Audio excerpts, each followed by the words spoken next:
Sejam bem-vindos ao nosso canal. Eu sou o André Bernardo, o seu professor da Escola Bíblica Dominical. E nesta semana estamos estudando a lição da revista do terceiro trimestre de 2024 da Escola Bíblica Dominical. O título da lição desta semana é O Livro de Esther. Então, finalizamos o livro de Ruth, o estudo do livro de Ruth, e agora iremos iniciar então o estudo do livro de Esther. O tema da revista desse trimestre diz: o Deus que governa o mundo e cuida da família. Os ensinamentos divinos nos livros de Ruth e Esther para a nossa geração.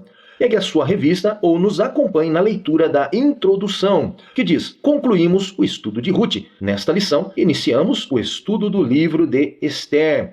Ruth é cheio de referências expressas ao nome de Deus. Esther, por sua vez, tem como característica singular e sempre destacada a completa ausência do nome de Deus. Nem por isso o agir divino deixa de estar patente no livro. Esther não contém alusões diretas ao Deus da providência, mas nos apresenta uma história cujo roteiro é, por inteiro, uma manifestação da providência de Deus. Vamos analisar agora o nosso mapa mental, contendo toda a estrutura da lição que nós estamos estudando nesta semana. Começando do texto áureo, a palavra-chave da lição, os pontos, os assuntos de cada ponto, os objetivos de cada ponto, a sinopse de cada ponto e o resultado de todo o assunto tratado na verdade prática que nós devemos praticar em nossa vida. Partindo do texto áureo diz: porque se de todo te calares neste tempo, socorro e livramento doutra parte virá para os judeus. Mas tu e a casa de teu pai perecereis. E quem sabe para tal tempo como este, chegaste a este reino.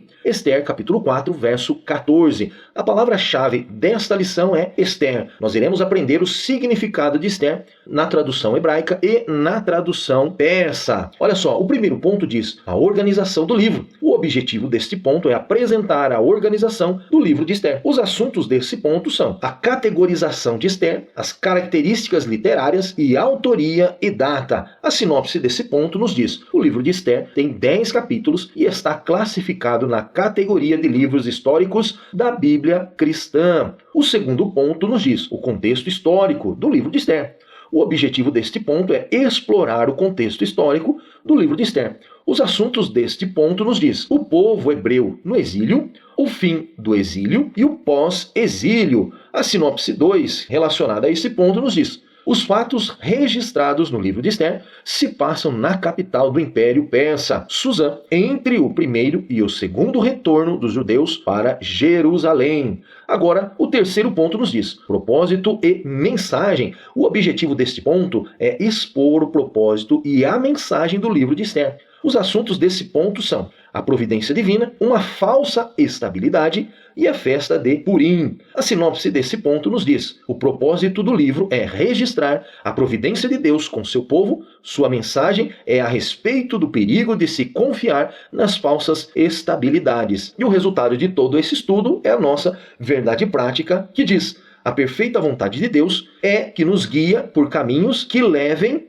ao cumprimento de seus eternos propósitos. A leitura bíblica em classe desta lição encontra-se no livro de Esther, capítulo 1, do verso 1 até o verso de número 9. Se você estiver com a sua revista, faça a leitura desse texto pausadamente, meditando em cada verso, para que você compreenda o significado do assunto que está sendo tratado. Se você não tiver a revista, não tem problema, pegue a sua Bíblia, abra no livro de Esther, capítulo 1, e faça a leitura do verso 1 até o verso de número 9. Primeiro ponto da nossa lição, a organização do livro. O assunto diz a categorização de Esther. Da mesma forma que Ruth, o livro de Esther pertence aos escritos dentro da Bíblia hebraica. Já na Bíblia cristã, este livro, o livro de Esther, entra na seção dos livros históricos. O livro de Esther foi reconhecido pelo cânon, compondo o conjunto de revelação divina, escrita, completa e perfeita. Ou seja, o livro de Esther, ele é um livro inspirado por Deus. Olha só o que diz segunda carta de Paulo a Timóteo, capítulo 3, verso 16 e 17. Toda a escritura é divinamente inspirada e proveitosa para ensinar, para redarguir, para corrigir, para instruir em justiça, para que o homem de Deus seja perfeito e perfeitamente instruído para toda boa obra. Então, podemos podemos ler e estudar o livro de Esther, pois deste livro, dos assuntos tratados nesse livro, vamos tirar grandes verdades, grandes estudos para a nossa edificação espiritual. Segundo assunto, características literárias. O livro de Esther possui 10 capítulos, um livro pequeno com poucos capítulos e versículos de fácil leitura. A minha orientação é que você faça a leitura de todo o livro de Esther, para que você tenha maior compreensão dos assuntos que serão tratados ao longo do estudo deste livro. O livro conta a história de uma menina órfã de um povo cativo que chega ao trono real. Só isso daqui nós já podemos compreender a providência divina em ação. O livro de Esther possui, então, poucos diálogos, sendo um livro mais narrativo. Então, diferente do livro de Ruth, que havia muitos diálogos entre Ruth e sua sogra, Ruth e o seu Goel, o Boaz, no livro de Esther, 90% do livro feito de narrativas, sendo esse o motivo pelo qual esse livro também foi agregado à seção de livros históricos na Bíblia cristã. Mas vamos lá, significado do nome. O nome Esther, na língua persa, significa estrela, que possui o brilho das estrelas. Já na língua hebraica, o nome não é Esther, mas é Hadassah, que significa murta, uma planta, muito bonita, que possui beleza e fragrância. Terceiro assunto, autoria e data. Muitos estudiosos consideram que o livro de Esther foi escrito por um judeu que viveu na Pérsia, devido ao amplo conhecimento descrito em todo o livro a respeito da cidade de Suzã, que é a capital da Pérsia. Também o autor tinha conhecimento dos documentos do Império Persa. Não era uma pessoa qualquer, mas uma pessoa que tinha acesso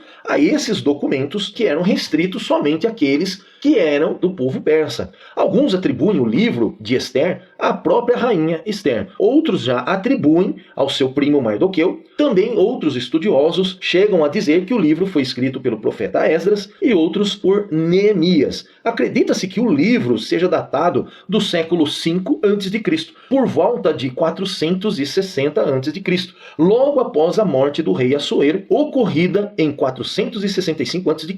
Os textos são em uma linguagem original e revelam um estilo anterior à ascensão da Grécia sobre a Pérsia, que se deu com Alexandre o Grande em 330. De acordo com a linguagem que é descrita, isso nos originais, nos dá então a conclusão que este livro foi escrito antes da ascensão da Grécia sobre o reino persa. Segundo ponto, o contexto histórico. O primeiro assunto nos diz o povo hebreu no exílio. Após 100 anos da queda do povo do norte de Israel, Deus julga agora o reino do sul, Judá, anunciando o cativeiro babilônico. Nós vemos esse anúncio profetizado pelo profeta Jeremias. Jeremias, capítulo 25, verso 11, nos confirma isso. E toda esta terra virá a ser um deserto e um espanto, e estas nações servirão ao rei de Babilônia 70 anos. Nós vemos aqui que mesmo o profeta anunciando o juízo do Senhor sobre o povo judeu, também ele anuncia que esse tempo de julgamento teria um começo e também teria um fim. Seria 70 anos. E qual foi o motivo do exílio? O motivo do exílio foi o distanciamento do povo de Deus, se entregando à idolatria, venerando outros deuses, sem ser o nosso Senhor. Olha só o que diz a primeira carta de João, capítulo 2, o verso 15 a 17. Olha só a orientação que João nos dá a respeito disso. Não ameis o mundo, nem o que no mundo há. Se alguém ama o mundo, o amor do Pai não está nele. Por quê? Tudo o que há no mundo, a concupiscência da carne, a concupiscência dos olhos e a soberba da vida, não é do Pai, mas da onde? Do mundo. E o mundo passa, e a sua concupiscência. Mas aquele que faz a vontade de Deus permanece para sempre. Então, o motivo do povo de Judá, do Reino do Sul, ir para o exílio foi a sua falta de reverência ao Deus Todo-Poderoso, se distanciando do Senhor e adorando a outros deuses. Vejamos agora a mudança do nome do povo de Israel. Então, antes nós chamávamos de povo hebreu. Por quê? Por causa de Abraão. Depois o povo, quando houve a divisão de Israel, então nós temos Reino do Norte e Reino do Sul. Reino do Norte, povo de Israel. E Reino do Sul, judeus. No livro de Esther, nós estamos vendo então o cativeiro do povo judeu. Por quê? O povo de Israel já havia sido eliminado. Então, o juízo agora recaiu sobre quem? Sobre o Reino do Sul. sobre o povo de Judá, passando a ser chamados de judeus. Então, no livro de Esther, o povo de Israel agora é chamado de judeus, pois o povo foi levado cativo para a Babilônia sob o domínio de Nabucodonosor. Foi o povo que morava onde? Em Judá, Reino do Sul, que agora está no cativeiro babilônico. Segundo assunto, o fim do exílio. Ao mesmo tempo em que Deus julgava a Judá, ao povo de Judá, por causa da sua idolatria, o Deus eterno e juiz de toda a terra exerceu o seu juízo sobre a Babilônia por sua iniquidade. Se nós lermos todo o livro de Ezequiel, o livro de Jeremias, nós vamos compreender que a Babilônia, ela agiu segundo a vontade de Deus para o julgamento desse povo, do povo judeu. Porém, eles ultrapassaram o limite que Deus havia colocado para eles. Deus também, sendo justo e soberano, também julgou a Babilônia. Então nós vemos aqui, olha, em Jeremias, capítulo 25, verso 12, a profecia a respeito do julgamento também ao rei da Babilônia, que diz: acontecerá, porém, que, quando se cumprirem os 70 anos, visitarei o rei da Babilônia. E esta nação, diz o Senhor, castigando a sua iniquidade e a da terra dos caldeus, farei deles ruínas perpétuas. Então nós vemos aqui também uma profecia em que, quando se cumprisse os 70 anos, Deus agiria também com julgamento sobre o rei e sobre a Babilônia. Com a queda da Babilônia, Deus despertou o espírito de Ciro para decretar o retorno do povo judeu à sua terra natal, Jerusalém. Então, a queda da Babilônia foi a investida do rei Ciro, derrotando então as forças da Babilônia. E Deus moveu o coração do rei Ciro para que ele libertasse o povo, isso através de um sonho que Deus deu ao rei, para que ele fosse o reconstrutor do templo em Jerusalém. Olha só o que diz Esdras, capítulo 1, do verso 1 a 3. E no primeiro ano de Ciro, rei da Pérsia, para que se cumprisse a palavra do Senhor pela boca de Jeremias, despertou o Senhor o espírito de Ciro, rei da Pérsia, o qual fez passar pregão por todo o seu reino, como também por escrito, dizendo: assim diz Ciro, rei da Pérsia, o Senhor Deus dos céus me deu todos os reinos da terra e me encarregou de lhe edificar uma casa em Jerusalém, que está em Judá. Quem há entre vós de todo o seu povo, seja seu Deus com ele, e suba a Jerusalém, que está em Judá, e edifique a casa do Senhor, Deus de Israel. Ele é o Deus que está em Jerusalém. Nós vemos a providência de Deus em ação, movendo o coração do rei Ciro para a libertação do povo. O rei poderia manter o povo cativo na Babilônia? Sim, poderia, era um direito dele. Ele havia tomado a Babilônia e a lei estava com ele. Mas a soberania de Deus está acima de qualquer poder, de qualquer governo. Então nós vemos Deus movendo o coração deste homem para a libertação do povo de Israel. É preciso entender que nada se opõe à soberana vontade de Deus. Nada se opõe à soberana vontade de Deus.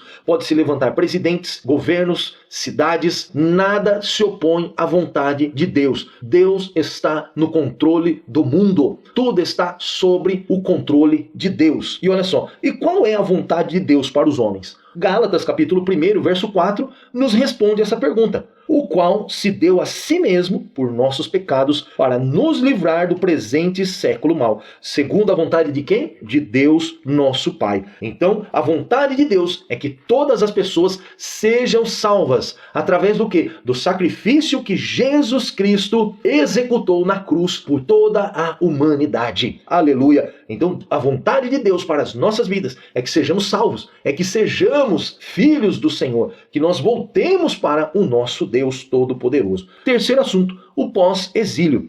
Estima-se que mais de 1 milhão de judeus viviam na região da Babilônia. Agora, com o fim do exílio, não foram todos que retornaram. Nós vemos aqui que o primeiro grupo que retornou foram cerca de 50 mil judeus. Então, olha, 1 milhão foi cativo para a Babilônia. Mas no primeiro grupo que retornou para a terra natal, para Jerusalém, foi apenas 50, cerca de 50 mil judeus, liderados por Zorobabel em 538 a.C.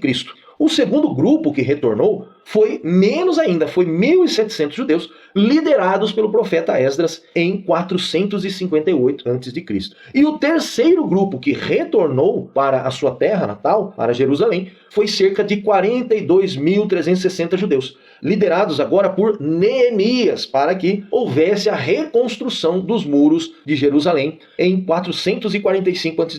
Agora, por que todo o povo não retornou para a sua terra natal, Jerusalém? Primeiro, Jerusalém estava destruída. Com a invasão do povo babilônico, do inimigo, então eles destruíram Jerusalém e após isso, outros povos inimigos também invadiram aquele lugar, levando essa multidão de pessoas cativas para a Babilônia, ficando apenas o pessoal mais pobre, só o resto mesmo que ficou para trás. A grande maioria foi levada cativa para a Babilônia. E aí o que aconteceu? Por que então que o povo não quis retornar? Primeiro, porque a terra estava destruída. Eles teriam que recomeçar do zero em Jerusalém. E diante das facilidades que a Babilônia lhes concederam, lhes dando casa, lhes dando bens, lhes dando todas as facilidades, o que aconteceu? Eles foram engodados, foram enganados, tendo aí uma sensação de estabilidade, melhor do que se eles tivessem voltado para Jerusalém, tendo que recomeçar do zero. Então, a grande maioria dos judeus que foram cativos para a Babilônia permaneceram na Babilônia. Por quê? Porque haviam conseguido posses, haviam se estabilizado na Babilônia, muitos haviam aderido à cultura babilônica, adorando aos deuses estranhos na Babilônia, se sentindo confortável com aquela situação. E olha só, nós nos deparamos então com um grande perigo de você se sentir confortável. Por quê? Porque nem sempre o caminho mais fácil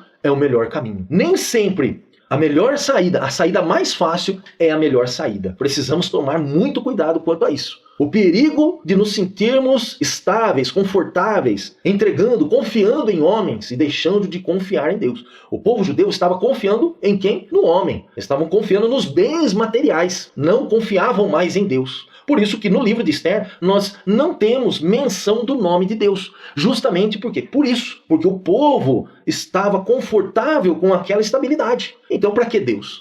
Muitos passam por essa situação. Só lembram de Deus em momentos de dificuldades. Não lembram do Senhor quando estão bem. Não é assim com a sua vida? Precisamos tomar cuidado, pois esse é o perigo de confiarmos em nós mesmos, confiarmos nos bens materiais, confiarmos nos homens e deixarmos de confiar em Deus, que é o nosso Deus Todo-Poderoso e que está no controle das nossas vidas.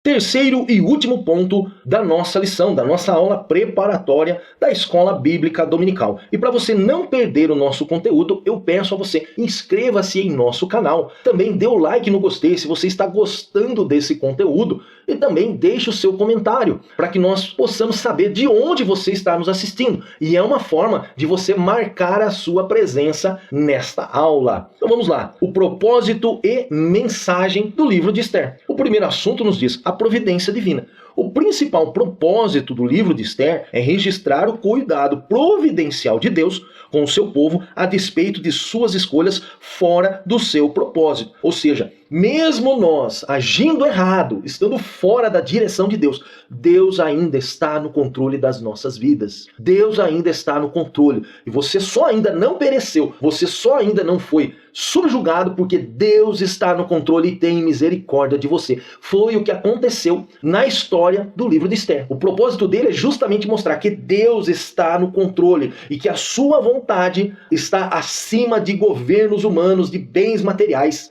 Esse é o propósito do livro de Esther. Olha só, Provérbios capítulo 14, verso 12, nos diz o seguinte: há um caminho que ao homem parece direito, mas o fim dele são os caminhos da morte. Por mais que você coloque os seus planos acima da vontade de Deus, tome cuidado, porque no final, esses caminhos podem ser caminhos de morte, caminhos de prejuízo, caminhos de danos para a sua vida, não somente para a sua vida, mas para a vida da sua família. Nós precisamos entregar as nossas vidas a Deus, esperarmos e confiarmos inteiramente no Senhor, deixando que Ele venha realizar a sua vontade em nossas vidas, nos dando a direção certa para caminharmos rumo a Canaã celestial. Segundo assunto, uma falsa estabilidade. Olha aí, o livro de Esther nos transmite como mensagem o perigo de confiar nas falsas estabilidades que as estruturas do mundo nos oferecem e costumam parecer mais vantajosas. É o que nós comentamos no ponto 2. O povo não queria voltar para Jerusalém, por quê? Porque eles entenderam que ficar na Babilônia, sob o domínio dos persas, era melhor do que voltar para Jerusalém e ter que recomeçar do zero, porque Jerusalém estava destruída por causa das guerras e dos roubos que aconteceram. Então o povo falou assim, não, por que eu vou voltar? Aqui está melhor, nós estamos bem, nós temos a nossa casa, nós temos comida à vontade, nós temos um rei que nos dá liberdade de culto, e muitos deles já haviam aderido aos cultos pagãos, então era uma estabilidade muito vantajosa para o povo. O livro de Esther traz essa mensagem, nem sempre aquilo que brilha é ouro. Entenda isso, nem tudo que brilha é ouro. Olha só, estava tudo bem até que a ordem de extermínio foi declarada. Ou seja, o povo estava indo tudo muito bem, estava tudo certo. Para que voltar para Jerusalém, reconstruir os muros, reconstruir as casas, reconstruir o templo? É muito trabalho, nós vamos nos desgastar com isso, nós teremos que trabalhar muito e teremos que também dispor dos nossos bens para essa reconstrução. Não, vamos ficar aqui, tá tudo bem, até que veio a ordem de extermínio. Olha só o que diz Esther, capítulo 3, do verso 8 a 10. E Amã disse ao rei Assuero, existe espalhado e dividido entre os povos, em todas as províncias do teu reino, um povo, cujas leis são diferentes das leis de todos os povos. Ou seja, esse povo tinha uma lei que fugia à regra da lei dos povos pagãos, e que não cumpre as leis do rei. Por isso, não convém ao rei deixá-lo ficar. Se bem parecer ao rei, decrete-se que os matem. Olha só, olha a ação diabólica do inimigo. E eu porei nas mãos dos que fizerem a obra 10.000 talentos de prata, para que entre nos tesouros do rei. Então tirou o rei o anel da sua mão e o deu a Amã, filho de Amedata, o Agagita, adversário dos judeus. E disse o rei a Amã, essa prata te é dada como também esse povo, para fazeres dele o que bem parecer aos teus olhos. Olha a ação diabólica do inimigo. O povo estava ali confiando no rei, confiando, na sua estabilidade financeira, na sua prosperidade adquirida ali naquele lugar. E olha só o que o rei permitiu que se fizesse. Exterminasse todo o povo que estava ali naquele lugar. Não mais cativo, não era mais cativo. O povo poderia ir embora, porque já havia sido decretado que eles poderiam voltar. Mas não voltaram, ficaram, permaneceram. E olha aí o fim da estabilidade, o fim da confiança no homem. Olha só o que diz Salmo capítulo 118, do verso 8 a 10. É melhor confiar no Senhor do que confiar no homem. É muito melhor. É melhor confiar no Senhor do que confiar no quê? Nos príncipes. Todas as nações me cercaram, mas no nome do Senhor as despedaçarei. O salmista está dizendo, olha, eu confio no Senhor, porque é melhor confiar no Senhor do que confiar no homem. O homem vai mentir, o homem vai faltar com a sua palavra, o homem vai faltar com a sua promessa. É melhor confiar no Senhor do que confiar no príncipe, porque o príncipe, ele vai mudar o seu decreto, porque ele vai agir conforme aquilo que lhe convém. Ele não vai agir conforme a necessidade dos seus súditos, a necessidade do seu povo. Não, ele vai agir conforme aquilo que lhe convém, conforme as suas negociações para se manter no poder. Então o salmista está dizendo isso. Melhor é confiar no Senhor do que você confiar no homem, do que você confiar em príncipes. E ele fala, não importa o quanto se levantem contra mim, não importa se todas as nações se levantarem contra mim, porque eu confio no Senhor, e por eu confiar no Senhor, eu os despedaçarei. Aleluia! Essa deve ser a nossa confiança. Confiar no Senhor, não confiar em homens, não confiar em bens, não confiar em reis, não confiar em governos, mas devemos confiar no Senhor. Terceiro assunto, a festa de Purim. Qual o significado do nome Purim? Purim é o plural da palavra pur, em hebraico, que significa lançar sortes. Essa data se comemora a providência divina para a libertação do povo judeu contra os planos diabólicos de Amã. Então esse é o significado do nome dessa festa que é comemorada até os dias de hoje pelo povo judeu.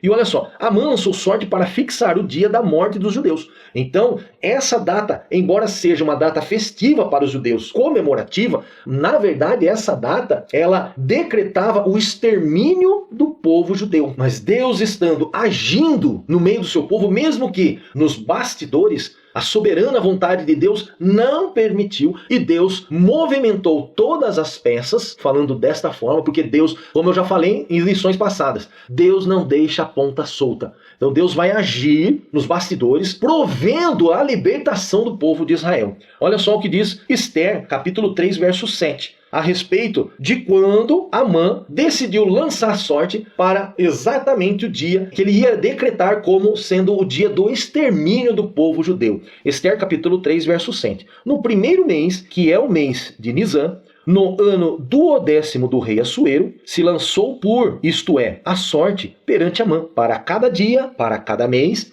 até ao 12º mês, que é o mês de Adar. E qual foi o motivo, ou o que motivou Amã a lançar sorte ao dia para matar os judeus? O que motivou essa ação diabólica desse homem para decretar uma data específica para o extermínio do povo judeu que residia na Pérsia, que residia ali na Babilônia? Então nós vemos aqui, Esther capítulo 3, do verso 3 a 5, nos diz, após o término da nossa aula, leia o capítulo todo, o capítulo 3 todo. No início desse capítulo, eu peguei a partir do verso 3, mas a partir do verso 1 você vai entender quem era este Amã, como ele era orgulhoso, um homem arrogante, se sentia Deus acima do seu rei. Ele queria que todos se prostrassem quando ele passasse. Olha só, Esther capítulo 3, do verso 3 a 5 diz: Então os servos do rei, que estavam à porta do rei, disseram a Mardoqueu: Por que transgrediste o mandado do rei? Sucedeu, pois, que, dizendo-lhe eles isto, dia após dia, e não lhes dando ele ouvidos, o fizeram saber a Amã, para verem se as palavras de Mardoqueu se sustentariam, porque ele lhes tinha declarado que era judeu. Ou seja, Mardoqueu estava dizendo: olha, eu não aceito a lei que vocês usam. Como nós temos liberdade religiosa aqui nessa terra, eu não aceito as suas leis. Eu aceito apenas as minhas leis. E eu só vou me prostrar diante do Senhor, não diante do rei, não diante de Amã, somente diante do Senhor. E olha só, vendo, pois, Amã que Mardoqueu não se inclinava, nem se prostrava diante dele, Amã se encheu de furor, ou se encheu de ódio. Amã, ele era orgulhoso, ele queria tudo para ele queria que todos o idolatrassem. E aí Mardoqueu falou: não, eu só me prostro diante do Senhor. Fora isso, eu não me prostro diante de mais ninguém. Como ele se sentia confortável ali naquela terra, e eles tinham uma certa liberdade religiosa, então aí que ele bateu o pé. Só que aí o que aconteceu? Amã decidiu não somente exterminar ele, mas exterminar todo o povo judeu. Qual foi o pensamento de Amã, conjecturando? O pensamento dele foi: se apenas este homem está contra nós, não fazendo o que nós ordenamos a ele, por causa dele servir a um Deus que não é o nosso Deus, imagine os outros como nos tratarão. Então nós precisamos exterminar a todos. Não somente a Mardoqueu, mas o início de todo esse decreto de extermínio e perseguição do povo judeu partiu justamente desse momento, com Mardoqueu não querendo se prostrar diante de homens. Mardoqueu foi um homem de fé e perseverante. Nós podemos entender que Mardoqueu, ou Mardocai em algumas traduções, era um homem de fé. Não era apenas um homem comum, mas ele se manteve firme aos mandamentos do Senhor, não se envolvendo com a idolatria daquela terra. E olha só, hoje ainda se comemora essa data. E qual a data dessa comemoração? O Purim é comemorado anualmente no dia 14 do mês hebraico de Adar. Neste ano de 2024, a celebração ela ocorreu desde o pôr do sol do dia 23 de março até o anoitecer do dia 24 de março. Então já aconteceu em março essa comemoração. E é uma comemoração anual. Olha só o que diz Salmo capítulo 103, verso 19. O Senhor tem estabelecido o seu trono nos céus, e o seu reino domina sobre tudo. Tudo. O Senhor tem estabelecido o seu trono, na onde? Nos céus. Ou seja, ele está acima de todos, está acima dos povos, dos reinos, dos governantes da terra, ele está acima de nós. E ele domina tudo. Tudo está nas suas mãos. Talvez você, em algum momento de desespero, você falou: Deus não está no controle. Não, Deus está no controle. Porque você só não morreu, só não sucumbiu a essa prova, a essa situação, porque Deus está no controle da sua vida. Aleluia. Nós vamos ver mais à frente outras informações, esclarecendo então como que aconteceu tudo isso. Tudo o que Deus fez nos bastidores para que o povo não tivesse sido exterminado da face da terra. O livro de Esther nos lembra de que vivemos neste mundo, mas não devemos confiar em suas estruturas. A nossa esperança e a nossa confiança tem que estar em Deus. Todos os reinos deste mundo passarão. Por isso a palavra de Deus diz que a nossa cidade não está aqui nessa terra, está na onde? Está nos céus, donde também esperamos quem? O Salvador, o Senhor Jesus Cristo. Encontra-se em Filipenses, capítulo 3, verso de número 20. Reveja todos os pontos que nós comentamos. Ponto 1, a organização do livro. Ponto 2, o contexto histórico. E ponto 3, o propósito e mensagem. Também reveja o nosso mapa mental, onde vai facilitar você, professor, e você, aluno, quando você for ministrar a sua aula, professor, e quando você for participar da aula, você, aluno. Você vai estar inteirado de toda a estrutura da lição. Então, é importante, reveja todos os pontos que nós comentamos e também o nosso mapa mental. E mais uma vez eu te peço, inscreva-se em nosso canal, dê o like no gostei e deixe o seu comentário. Eu vejo você na próxima aula e que Deus te abençoe.